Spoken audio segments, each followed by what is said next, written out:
estamos ya en la segunda parte de Gilatacuna Talle. Claro que sí. Y por Radio Nacional. ¿Eso qué significa? Que estamos llegando a todo el territorio. Y como lo ofrecimos, tenemos una entrevista, como todos los domingos. Y el tema para esta oportunidad es cómo afecta el cambio climático a los bosques del Perú, ya sea en la zona andina o amazónica. Y además, junto con eso, un aspecto importante, el rol de las comunidades en la conservación de estos recursos. Y para conversar sobre este tema, estamos con el especialista en bosques, cambio climático y medio ambiente, Moisés Benítez, gerente de comunicaciones de la organización PASCAI de SATA. ¿Qué tal, Moisés? ¿Cómo estás? Buenos días, Moisés. Muy buenos días, muchas gracias. Muchas gracias por la invitación, Brisaida, Cintia, Clodomiro, muchas gracias por la invitación y un gusto estar en Radio Nacional para que nos escuchen todos los peruanos y peruanas. ¿Qué tienes tú como sentimiento después de todo este tiempo trabajando en temas que tienen que ver con el cambio climático? En realidad, yo soy comunicador de carrera, pero uno se va enamorando un poco de las cosas que va a hacer y claro, mi familia es de los Andes y aún recuerdo cuando lo vi por primera vez y uno se enamora de esos bosques, ¿no? De ese verde, de esa naturaleza que uno no ve tanto en Lima y cuando uno conoce la Amazonía más aún, ¿no? Toda esa naturaleza, esa frondosidad, esos ríos maravillosos. A mí siempre me marcó mucho ver el amanecer en un río amazónico, es una cosa preciosa que le recomiendo a todo el mundo que lo pueda hacer alguna vez en la vida y te llena tanto y uno se da cuenta pues de que hay que proteger estos bosques, ¿no? Que es la mayor parte del país, en realidad el 60% del Perú es bosque, entonces tenemos que tener bastante conciencia, bastante amor por este bosque que debemos proteger, que es para un regalo para el planeta, ¿no? Moisés, lamentablemente está alterando la vida cotidiana de millones de personas en nuestro país y en esa línea, ¿cuál es el rol particular de las comunidades en la conservación de los bosques, ¿no? Es importantísimo, en realidad todos los estudios que hablan de deforestación, uno puede ver los mapas de deforestación en la Amazonía y las partes mejor conservadas son las partes de las comunidades indígenas. Eso es una demostración que ellos con sus prácticas, con su buen vivir, con sus planes de vida han venido conservando milenariamente el bosque y son el primer frente de defensa y es algo que hay que valorar mucho y también hay que apoyar mucho y parte de los esfuerzos que se hacen en el mundo frente al cambio climático y para combatir la deforestación también se pueden incidir en apoyar lo que estas comunidades ya vienen haciendo, ¿no? En nuestro país y en toda Sudamérica. Kami tatake kanda kiri meka kema kiri itirori tema kanda kiri ore asai gentaro ka anambisteki te kameta otimache ama benta kocharo asai ka hedanchari kameta tema iro take aken kishte kochari maro tenero kapokatsire akante enchani payeni temaro ka antari konatahe aridake Raña hirit tema pait abishma da hiriri puka hetre enchani payeni. ¿Cómo afecta el cambio climático en la Amazonía y también como en la parte andina? Sí, en realidad el cambio climático, como sabemos, es por la emisión de gases de efecto invernadero, por el uso de combustibles fósiles, ¿no? La mayor parte, y en realidad nos viene afectando en el país y todos los vemos, ¿no? Justo vemos las noticias ahora de crecidas de río, ya no sabemos la temporada de lluvias, cuándo empieza lluvias, cuándo sembrar, cuándo cosechar, nuestros glaciares en los Andes, ¿no? Vemos cómo se está derritiendo, era el Huascarán, era blanco, ahora cada vez está más gris y cada vez más chiquito este blanco, entonces nos está afectando, ¿no? Y parte del reto que tenemos en el trabajo es hacer dos actividades de adaptación al cambio climático, es básicamente, sabemos que va a haber zonas que va a haber menos agua en los Andes, mejorar sistemas de riego, hacer sistemas de siembra y cosecha de agua, como se viene haciendo en las cabeceras de cuenca, usar eficiente el agua, etcétera, y en la Amazonía también adaptarse a estas temporalidades, ¿no? Saber que las crecidas de río van a ser más frecuentes, construir de otra manera, también es tratar de luchar contra la deforestación en la Amazonía, ¿no? Tenemos un gran trabajo que hacer y parte de lo que venimos haciendo es esto, ¿no? ¿Y cómo inició la organización PASCAI Además que este término es quechua, que hace previa a la entrevista estábamos comentando, y esta comunicación propia con las comunidades que sin duda mantienen el respeto a nuestro territorio.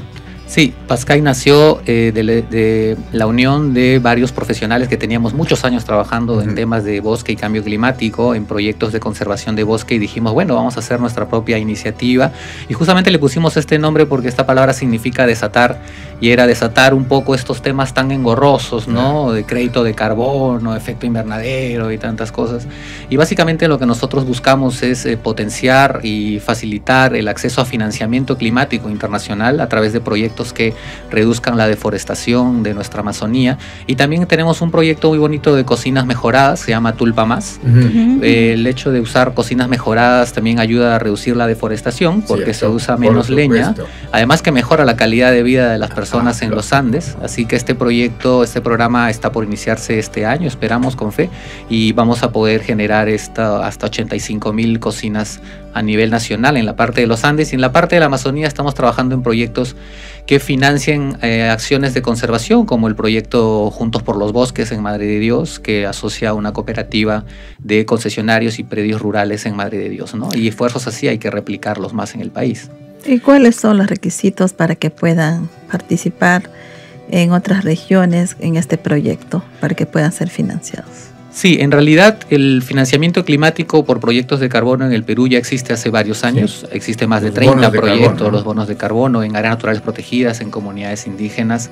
Actualmente el mundo se está poniendo de acuerdo y el mercado se está regularizando. Es por eso que el Ministerio del Ambiente ha aprobado unos estándares, y eso le da un mayor apoyo a los mercados de carbono que quieran invertir en el país. Yo diría que primero informarse bastante sobre esto. Está el RENAMI, el Registro Nacional de Mitigaciones, que ha hecho el Ministerio del Ambiente. Yo sé que son palabritas que somos el país de las siglas, ¿no? Ponemos cantidad de siglas.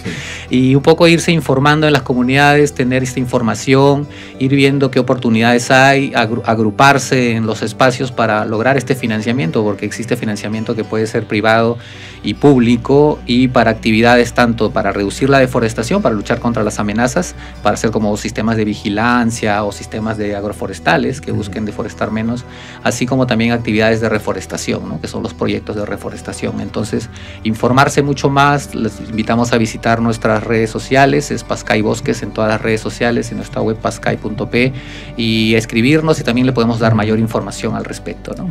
Chaynambriki, yapanchikmi sachanchikunata waqaychananchik. Sachakuna kaptinkum allin llakanchik. Chay sachakuna paraptin yakuta llampullata chaskikun, hinaspa chay paru yaku allpapi hucharaya. Hinaptinqa usyay pachapiqa chay allpa ukumantam yakuta urqunchik kawsayninchikunapaq. En realidad también me parece fundamental reconocer que las comunidades en general tienen una concepción de lo que es el desarrollo distinto a lo que podríamos tener nosotros respecto de ese concepto, ¿no? Me refiero al decir nosotros, a las empresas, las multinacionales, las empresas de alimentos y todas esas organizaciones que tienen en sus proyectos como un objetivo principal la rentabilidad, la mayor rentabilidad posible.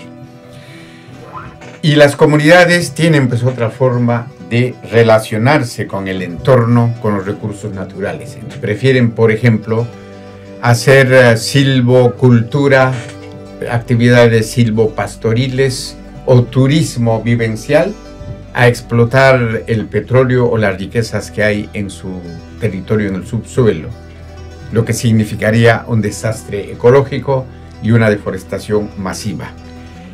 Esta concepción andino-amazónica es un buen insumo también para diseñar proyectos de desarrollo ya a nivel extensivo en las zonas andinas y amazónicas. ¿Qué opinas tú al respecto? Sí, claro que sí. En realidad este tipo de actividades ya las vienen realizando muchas comunidades, y lo que busca un poco los esfuerzos de lucha contra el cambio climático y el financiamiento internacional que hay en este aspecto es un poco poder financiar que estas actividades se repliquen más, ¿no?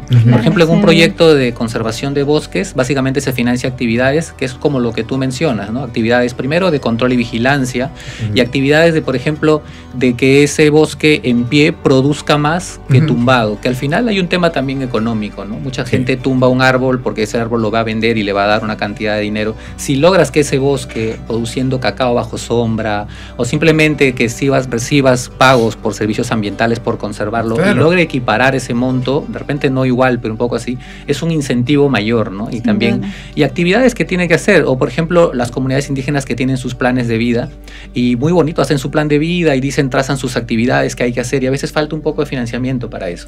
La idea es que este financiamiento climático internacional llegue a hacer eso que ya se viene haciendo, eso bueno que se viene haciendo en el país, las comunidades, ¿no? Claro, y la calidad de vida que tienen en su conciencia las comunidades es el buen vivir. No tiene que ver con grandes acumulaciones de riquezas que luego ni siquiera va a ser posible utilizarlas, ¿no? Entonces, lo necesario para vivir bien es lo que... Y eso se puede conseguir, como dices, con actividades distintas a las extracciones masivas, por ejemplo, ¿no? Así es. Tema yandagero kaukanta wairen sika anta yama venta kotaro saik hetda anta mishiki tema anyakiro iroñaka ikanta etirite anyahiro iroñaka oshero pairani tema pairani anyahiro kantirora anyakiro ikanta etiri okame thaveta kantima etchurunya ta ayoda kotra tskarika osarensi kashiri kitaidiri kipayini paria te encane aña que lo ñaca sai que tan piste que ho kwari pero ya tan sai ka hezinta idota que canta idori que ma queri otsemache ama venta cocharo ai ta pa que ñaca atoya tiro maro eten hinchato payeni idota que okari pero tandari asai que anta anambiste que payeni que me santa heite maro eten no shaninka baba quiero acá campinante. También tu organización, ¿de qué manera está apoyando a las organizaciones? ¿Trabaja con organizaciones, federaciones o directamente también con las comunidades, y como la parte andina y amazónica? Como le comentaba, actualmente nosotros brindamos servicios para proyectos que ya existen, pero también estamos impulsando proyectos. Actualmente tenemos 2 en cartera. Uno es el de cocinas mejoradas para poner en toda la zona andina a partir de un acuerdo que hay entre Suiza y Perú. Y de proyectos de conservación en Amazonía, estamos con el proyecto Juntos por los Bosques en Madre de Dios, que agrupa concesionarios maderables de castaña, de chiringa, junto con predios rurales. Hasta ahorita estamos solo con estos 2 proyectos, estamos en cartera y viendo nuevas posibilidades y estamos abiertos a ver qué otras oportunidades hay. Ahorita actualmente vienen incrementando el número de proyectos, no es un proceso rápido. A mí me encantaría que esto fuera oye, ya acá está el bosque, quedamos listo, en una semana ya está. Son procesos largos de certificaciones. Por ejemplo, estos 2 proyectos tenemos 2-3 años en construcción y es un proceso así porque justamente queremos hacerlos bien, queremos hacerlo con los procesos como deben ser, de consulta, de informativos y todo, y además todo un proceso también para llegar al mercado internacional, ¿no? Pero con todo el ímpetu y toda la información en el Ministerio del Ambiente, está toda la información también en la página de Pascay, nos escriben en redes sociales y podemos darle más información al respecto, ¿no? Así es, además en el acompañamiento de estos proyectos, bien lo mencionaba Coya, cómo están llegando propiamente a las comunidades. Hablamos de esta coordinación con los APUs, con propiamente el territorio donde ellos se encuentran, ¿no? Sí hay ese trabajo que están haciendo desde la organización. Nosotros, como le comentaba, tenemos estos 2 proyectos, pero hay otras iniciativas a nivel nacional. Es más, el Estado peruano, el Ministerio del Ambiente, ha presentado un proyecto que se llama Jurisdiccional Indígena, que está agrupando a las 3 principales organizaciones indígenas del país, que es AIDESEP, CONAP y ANECAP, y este proyecto lo han presentado el año pasado en la Cumbre de Cambio Climático, y es un esfuerzo para unir a todas las comunidades indígenas del país, que me parece muy elogiable y algo que va a demorar. Imagínense que desde el año pasado que se presentó todavía está en estudio y esto, ¿no? Sí. Es decir, existen muchos esfuerzos. Lo que sí es importante es estar muy bien informados que cumplan los procesos con las comunidades, que todos puedan participar, para que todos entiendan estas cosas que son complejas, y por eso justamente si nos llamamos PASCAI, ¿no? Porque el tema de desenredar esta información tan compleja que no es fácil, y nada, bienvenidos y a llenarse de información para poder ingresar a estos financiamientos, ¿no? Claro, y también hay tareas que, en mi opinión, pueden ser prácticas y muy útiles, además de estratégicas. Avanzar en la formalización de la propiedad de los territorios, de las tierras, de las comunidades. Porque si no hay formalidad en esa propiedad, pues los proyectos no serían sostenibles, porque habría incertidumbre. ¿Cómo se está avanzando en este tema de la formalización de la propiedad? Desde hace varios años ya el Estado peruano viene trabajando en esta formalización, y es un proceso lento, ¿no? Tiene que hacer varios requisitos y cumplir con varios órganos de gobierno. Yo entiendo que vienen avanzando poco a poco de lo que hemos observado, y sí es un paso necesario, ¿no? Por ejemplo, a la hora de que quieras ver un proyecto de créditos de carbono de esto, lo primero que le pides es el tema legal. O sea, los abogados siempre va primero, ¿no? A ver, papelito manda. Claro. Entonces, a partir de eso es que uno dice, ok, sí puedo trabajar con esta comunidad porque tiene todos los papeles en regla. Entonces, es muy importante lo que mencionas sobre este punto, ¿no? Y para financiar más y más proyectos, ¿no? Chakpachasa, Hilkuyakanaka, Kunhamateja, Humanakaja, Istasiptaja, PASCAI Sutiata Kiri Organización Uxataipita Jupanakaja Yanap Asip Karaki Kunjamateja Pa Proyecto Nakao Sarant Yata Haraki Uxataipita Jupanakaja Yanap Asip Karaki Marca Chirina Karu Kitinakateja Sunitoqena Hekat Asipchi Chumitoqensa Hekat Asipchi Ukatpi Kipkan Kajmarkat Pachawama Financiamiento Climático Internacional Hayukaraki Utjeja Ukatpi Ukanchikais Asiñaja Juk Ampiwa Pachawama Masaru uyup apqañani qoqakuqanaka utjaraki hayukatpi chiqansa kanakasa sarant etakaraki. Moisés, ¿de qué manera los estándares aprobados por el Ministerio del Ambiente facilitan la inclusión de las diversas comunidades andinas y amazónicas en los mecanismos de este financiamiento climático internacional? Sí, en realidad estos estándares internacionales ya existen, ¿no? Son organizaciones internacionales que validan proyectos y programas de carbono. Está Gold Standard y está BCS de Berra. Un poco para tratar de aclararlo, básicamente son proyectos que certifican temas de electricidad, de mejor uso de eficiencia energética, como los de cocinas mejoradas. Así es. O, por ejemplo, cuando uno cambia en una institución los focos a focos LED y reduce, uno puede, o sea, dentro de organizaciones grandes uno puede ver estos los proyectos. Y el otro tiene que ver con certificaciones para bosque. Estas certificaciones ya existen, pero una vez que el Estado ha hecho su Registro Nacional de Mitigaciones y que certifica o aprueba que estas certificaciones son válidas, le da un espaldarazo a los inversionistas, ¿no? Porque antes esto se mueve dentro de un mercado voluntario. Es como, mira, yo tengo mi proyecto, tengo esta certificación, y el mercado voluntario dice, bueno, te creeré, le creo al certificador. En cambio, ahora un proyecto va a poder decir, mira, mi proyecto está certificado por este estándar, que el Estado peruano lo valida, que el Estado peruano ya lo ha reconocido como válido. Entonces, eso es un espaldarazo a un proyecto, y es probable que mejore los precios del crédito de carbono, y eso va a mejorar el financiamiento, ¿no? También porque el Registro Nacional de Mitigación va a permitir que todos los peruanos veamos qué esfuerzos se están haciendo, y también para que no usen nuestro nombre. Por ahí uno puede verificar que no están presentando un proyecto de una comunidad que no estaba informada, ¿no? Entonces, este registro va a servir para eso, y para que mejoren los precios, y también para que el Perú pueda hacer acuerdos con otros países, ¿no? Efectivamente, chay manta pasarima y kusunya, chay pacha moyuechninchik wajay chay manta hamanaya suyu yanchik pichu rimanakunchik chay pajyamkanchik texemuyupim chay taruachkanko. Los esfuerzos por conservar el medio ambiente, los recursos naturales, también tienen instancias internacionales. Y la verdad es que es saludable las conclusiones que obtienen en los encuentros entre mandatarios y en otras instancias, pero quizá falta avanzar un poco a que esos acuerdos sean un tanto más vinculantes. Muchas veces se quedan a nivel de declaraciones. Se puede avanzar un poco, eso también se puede pedir, se puede plantearlo a través de las organizaciones que tenemos en el país, que esos acuerdos multilaterales sean un tanto más vinculantes, que sean aplicados e implementados con el respaldo de los estados. Claro que sí, en las cumbres de cambio climático, que ya estamos como en la número 30, imagínate, van 30 y aún no se ponen de acuerdo del todo. Sí, es sí. un proceso largo, pero poco a poco se va avanzando, ¿no? Por lo menos el Perú ya se comprometió a cuánto va a poder mitigar y cuándo van a hacer las acciones, y ya está logrando acuerdos. Por ejemplo, existe un acuerdo entre Perú y el gobierno suizo para que los proyectos de mejor uso energético, como el de cocinas mejoradas, pueda adquirirlos de gobierno a gobierno, de Suiza de Perú pueda transferir a Suiza, ¿no?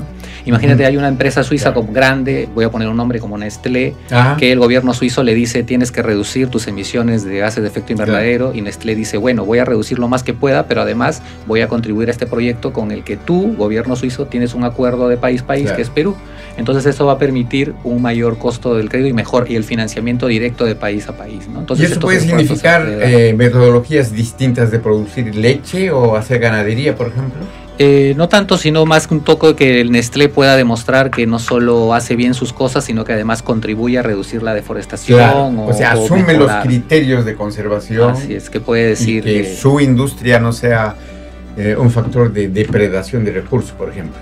Y eso se traduce en un ingreso económico a través de los bonos de carbono y otros elementos así. Así es, o sea, es decir, que entre los países van a ponerse de acuerdo y certificar para que estas empresas suizas, en este caso, en este ejemplo, entre cualquier otra empresa, o cualquier otra empresa, pueda demostrar que está haciendo las cosas bien y que además está apoyando a proyectos de desarrollo para captura de carbono o mitigación de gases de efecto invernadero. ¿Y cuáles han sido las dificultades durante estos años que has venido trabajando en las comunidades? La información, siempre es bueno estar muy bien informados para que luego alguien no le haga firmar un contrato que no deba. Y básicamente eso, información y comunicación para poder acceder a este financiamiento que, como les decimos, no es fácil, no es algo como vaya, me inscribo y lo logro, ¿no? Hay que lograr un proceso de validación, certificación, y para la emisión de créditos suele demorar bastante. O sea, hay que calificarse, ¿no? Hay que hacer bastante trabajo, hay que hacer bastante, entonces esos esfuerzos hay que canalizarlos, ¿no? Entonces un poco los problemas o las dificultades para lograr este acceso es esa básicamente, ¿no? Pero un poco la idea con esto es, con empresa, ya irlo acercando, ir dando la información y con todas las organizaciones siempre estar informados para que así esto sea cada vez más sencillo de lograr. Además que incluso esta información debería de llegar en las lenguas originarias de las poblaciones, en comunidades andinas, amazónicas, que incluso para nosotros mismos es complejo seguir estos pasos, estos lineamientos, y que además es un largo camino que tienen que transcurrir, ¿no? ¿Cuáles son los retos que habría para que se les pueda hacer llegar la información, ¿no?, a estas comunidades? Sí, hay muchísimo trabajo por hacer.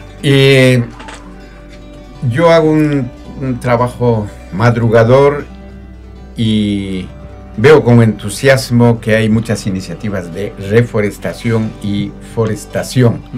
No sé si tienes información ya de cuánto volumen tenemos, qué impacto ya puede tener estas iniciativas de forestación y reforestación. Dentro de los tipos de proyectos de carbono forestal, uno de los importantes es el proyecto de reforestación. Se llaman proyectos ARR por el nombre en inglés. En todo este mundo está todo en inglés. Pero básicamente es reforestación y revegetación. En realidad hay ciertos requisitos que cumplir, que es áreas degradadas de bosque o áreas de no bosque, porque la idea no es que vas a talar para reforestar, esa no es la idea es en las áreas. Entonces ahí también hay una oportunidad porque con la deforestación histórica que tiene el país hay bastante terreno que se puede aplicar. Ahora ya los proyectos para invertir, pero esto sí, una de las cosas que vuelve complejo este tipo de proyectos es que, como bien sabemos, un árbol no es que lo plantas hoy y mañana está grande, ¿no? Dura 20, 30 años. Entonces tienes que asegurarte que haya un acuerdo con una organización que va a sobrevivir primero este tiempo, porque todo este tiempo de los 20, 30 años, y existen muchas iniciativas. Existe, por ejemplo, hay un proyecto que se llama Jubilación Segura, que está en Juanjuy, que lo organiza la ONG Puro Project, donde han reforestado como 1.500 hectáreas. Y hay otro proyecto, Campo Verde, en Ucayali, donde también han reforestado unas 600 hectáreas. Y ahorita están buscándose mucho más proyectos. Nosotros también estamos buscando socios que puedan poner el terreno, digamos, nosotros buscar financistas para poder hacer proyectos de reforestación, ¿no? Que es bastante importante, así vamos ganándole ese espacio que se perdió, ¿no? Entonces podemos tener esperanzas entonces. Claro que sí, en realidad el Perú tiene un gran potencial y los países se vienen moviendo. Quería darles este dato, por ejemplo, la provincia de Misiones en Argentina ha hecho un proyecto red, un programa jurisdiccional red de reducción de deforestación y ellos están a punto de recibir en estos años unos 50 millones de dólares por conservar el bosque, ¿no? Y digamos que la provincia de Misiones del bosque de Argentina no se compara a la extensión que tiene el Perú, claro, ¿no? Entonces hay muchos ejemplos internacionales que podemos ver de cómo se puede lograr este financiamiento, estas actividades, así que el Perú tiene un gran potencial ahí y un potencial muy bonito porque, como bien mencionabas, es un potencial que lo que busca es todo lo contrario a lo que busca el otro desarrollo, que es de destruir bosque. Al contrario, la idea es acá es parte de su criterio metodológico, ¿no? Tampoco es que tenga la intención de destruir, sino que de por sí su forma de diseñar su trabajo productivo y comercial tiene esa consecuencia.